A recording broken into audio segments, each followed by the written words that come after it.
सबका हिसाब होगा देख रहे हैं आप, और आपके साथ मैं हूं ऋतु। आज बात करेंगे उस लड़ाई को लेकर जिसमें मिडिल ईस्ट में हम देख रहे हैं लगातार तनातनी बनी हुई है।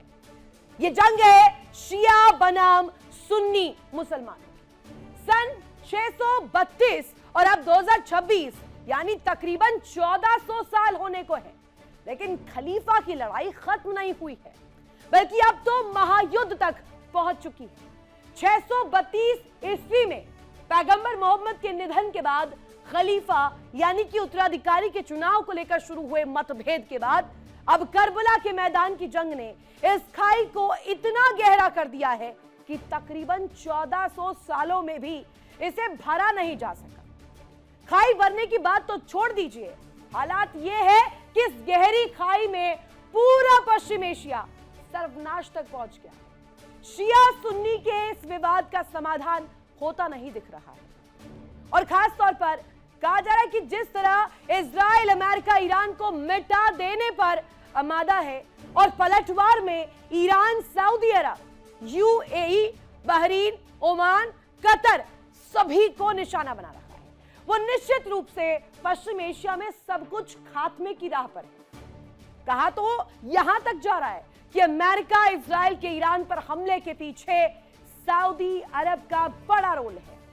ऐसी खबरें कई बार आई और बाहर निकलकर सामने सभी के सामने थी कि सऊदी लगातार अमेरिका से ईरान पर और ज्यादा घातक हमले करने की कह रहा है ताकि ईरान को नेस्तनाबूद किया जा सके।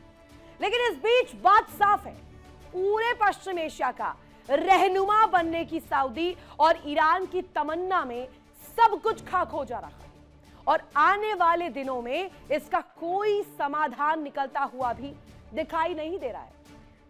चलिए अब आपको समझाते हैं शिया सुन्नी की अदावत की पूरी एबीसीडी, पूरी थ्योरी विस्तार से। 1400 साल की अदावत की कहानी है क्या? 632 ईस्वी में शिया सुन्नी विवाद की शुरुआत होती है। पैगंबर मोहम्मद के उत्तराधिकारी को लेकर यह विवाद था।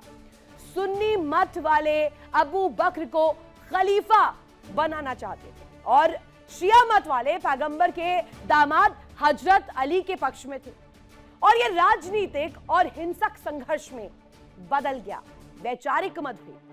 और 680 ईस्वी में करबला की जंग ने इस खाई को और ज्यादा गहरा और ज्यादा डीपन कर दिया। जंग में पैगंबर के नाती इमाम हुसैन और उनके समर्थक मारे गए। इस पूरी थ्योरी में जो सबसे इंपॉर्टेंट कड़ी वो यही है, 632 ईस्वी में पैगंबर मोहम्मद की मौत के बाद सुन्नी मत वाले अबू बकर को खलीफा यानी कि उत्तराधिकारी बनाना चाहते थे, जबकि शिया मत वाले पैगंबर के दामाद हजरत अली के पक्ष में थे।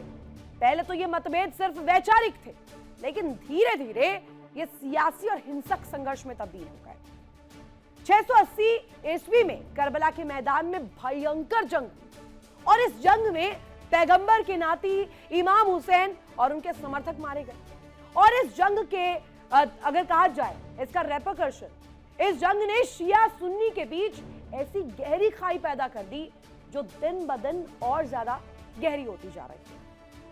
अब आपने ये तो समझ लिया कि पश्चिम एशिया में जो महायुद्ध चल रहा है उसकी जड़ों में 1400 साल पुरानी जो अदावत है, 1400 इयर्स, ये पूरी अदावत इतने सालों से चली आ रही है। अब ये समझेंगे आखिर कि कैसे सऊदी अरब और ईरान की तमन्ना के तले पश्चिम एशिया पिस रहा है।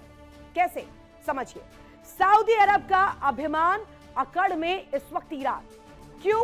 क्योंकि पश्चिम एशिया में सऊदी और ईरान में वर्चस्व की जंग है, लड़ाई वर्चस्व की है, ग्राउंड पर पावर की है। दोनों में इस्लाम के सबसे बड़े रहबर बनने की होड़ है। सऊदी में है इस्लाम का सबसे बड़ा धर्म स्थान मक्का, और मक्का में हिस्सेदारी का दावा करता रहा है ईरान। वहीं सऊदी अरब की बात करें तो सऊदी अरब के नेतृत्व में अधिकांश सुन्नी मुसलमान देश शियाओं का गढ़ रहे हैं। 90% शियाबादी ईरान और सीरिया यमन में शिया सुन्नी गुटों के बीच सशस्त्र संघर्ष जारी। इराक में भी शिया सुन्नी के बीच लंबे संघर्ष का इतिहास रहा है। सऊदी ईरान की तमन्ना से पश्चिम एशिया में सर्वनाश इस वक्त हम देख रहे हैं, और ये आने वाले तस्वीर को भी दिखाता है। असल में पश्चिम एशिया में जो हालात इस वक्त है उसके पीछे सऊदी और ईरान में वर्चस्व का जंग सबसे अहम कड़ी है। दोनों में इस्लाम का सबसे बड़ा रहबर साबित करने की होड़ सी मची हुई है। इस्लाम के लिए सबसे बड़ा धार्मिक स्थान है मक्का, सऊदी अरब में स्थित है, और ऐसे में सऊदी स्वाभाविक रूप से इस्लाम का सबसे बड़ा रहबर खुद को मानता है। वही ईरान मक्का में हिस्सेदारी का दावा करता रहा है। अधिकांश सुन्नी बाहुल देश जहां सऊदी के नेतृत्व में काम करते हैं, तो ईरान शियाओं का गढ़ है और यहां की 90% आबादी शिया मुसलमानों की है। ऐसे में सऊदी और ईरान को दो धुरी पर खड़े हैं। इसके अलावा सीरिया, यमन में शिया सुन्नी गुटों के बीच सशस्त्र संघर्ष जारी है, तो इराक में भी शिया सुन्नी के बीच लंबे संघर्ष का इतिहास रहा है। यानी कि मतलब साफ है, सऊदी ईरान की तमन्ना से पश्चिम एशिया में सर्वनाश हो रहा है। लेकिन ये सर्वनाश रचा गया कैसे और इस वक्त किस तरीके के हालात है, ये जो संघर्ष शिया और सुन्नी के बीच हम देख रहे हैं, इसकी असल वजह क्या है और इसका समाधान कब निकलेगा, इसी को लेकर कुछ जानकारियां आपके सामने रख रहे हैं। ईरान युद्ध ने और हालात जो है खराब कर दिए, कहा जा रहा है इसे और ज्यादा डीपेंड कर दिया। ईरान को मिटाने पर अमेरिका, इजराइल आमादा है। ईरान ने इसको लेकर के जो तस्वीर दिखाई है, ईरान जबरदस्त पलटवार कर रहा है। ईरान पर हमले के पीछे सऊदी के हाथ होने का आरोप है, यानी कि अंदर खाने अमेरिका इजराइल को मदद करने का हाथ है। कहा तो यहां तक गया कि ईरान को मिटाने के लिए जिस तरह से इजराइल और अमेरिका हमले कर रहे हैं, उसके पीछे भी सऊदी अरब का खेल है। इसको लेकर कई बार ऐसी खबरें आती हैं जिससे जाहिर है कि युद्ध के बाद शिया सुन्नी की खाई और ज्यादा गहरी होगी और खलीफा की यह लड़ाई अब महायुद्ध तक आ चुकी है। आपको दिखाते हैं खास रिपोर्ट।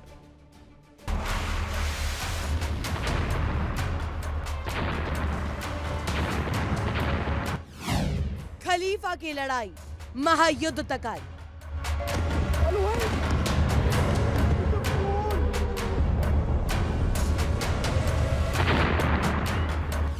अलगाव का अलाव बारूद बन गया तनाव।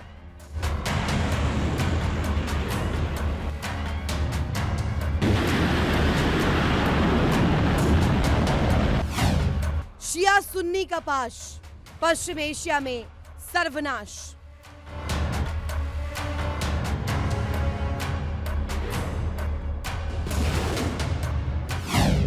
सऊदी का विमान अकड़ में ईरान।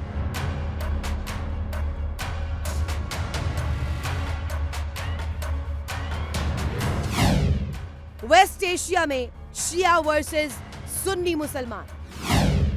कब निकलेगा समाधान?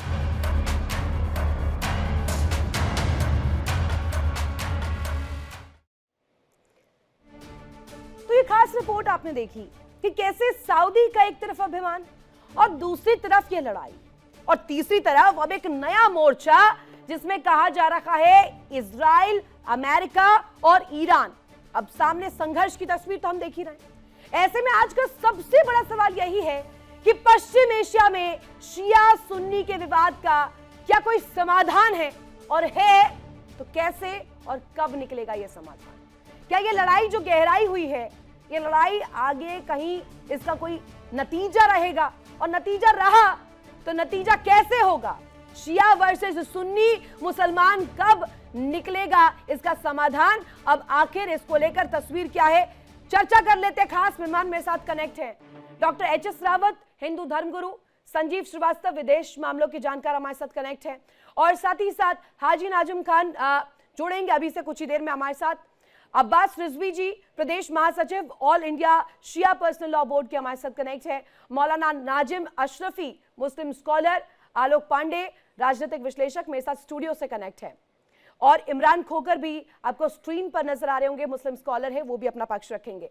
पहला सवाल मेरा, आज शुरुआत स्टूडियो से ही कर देती हूँ। आलोक जी, हम देखते हैं खलीफा की लड़ाई और इसको लेकर के तमाम दावे इस्लामिक वर्ल्ड में हम देखते हैं, लेकिन एक सवाल, एक जो टर्म दिया जाता है मुस्लिम ब्रदरहुड, वो कहां गया? शिया वर्सेस सुन्नी हम देख रहे हैं ईरान की स्थिति में भी सामने आ रहा है, इजराइल के साथ जंग में भी सामने आ रहा है। ये जो हम देख रहे हैं तस्वीर, आखिर इसके मायने क्या है? देखिए, मुस्लिम उम्मावाद की तो मैं मानता हूं कि यूनिटी बिखर गई है, और जो शिया सुन्नी विवाद है ये पिछले 1400 सालों से चल ही रहा है। तो मुस्लिम उम्मावाद जब भी शिया और सुन्नी युद्ध होता है या मध्य पूर्व एशिया में इस तरह की जब लड़ाइयां आती हैं, तो मुझे बार बार ये प्रश्न लगता है कि फिर यूनिटी किस बात की? अगर उम्मावाद है तो फिर युद्ध नहीं होना चाहिए, और अगर युद्ध है तो फिर उम्मावाद कैसे सच है? मुस्लिम उम्मावाद की तो फेल्योर है, it's a failure of Muslim उम्मावाद।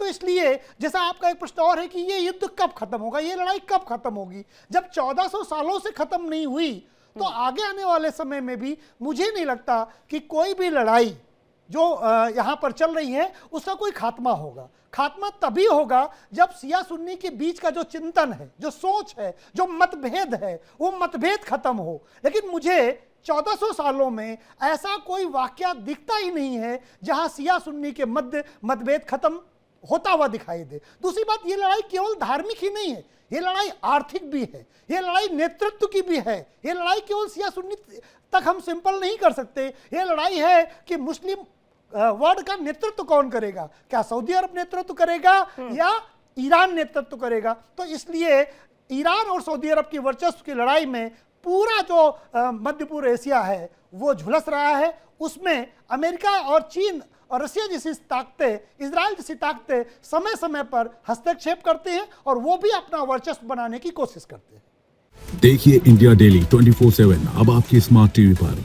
India daily मौजूद है सभी डिजिटल प्लेटफॉर्म पर लाइव और लगातार। इंडिया डेली 24/7 हर दिन राष्ट्र को समर्पित।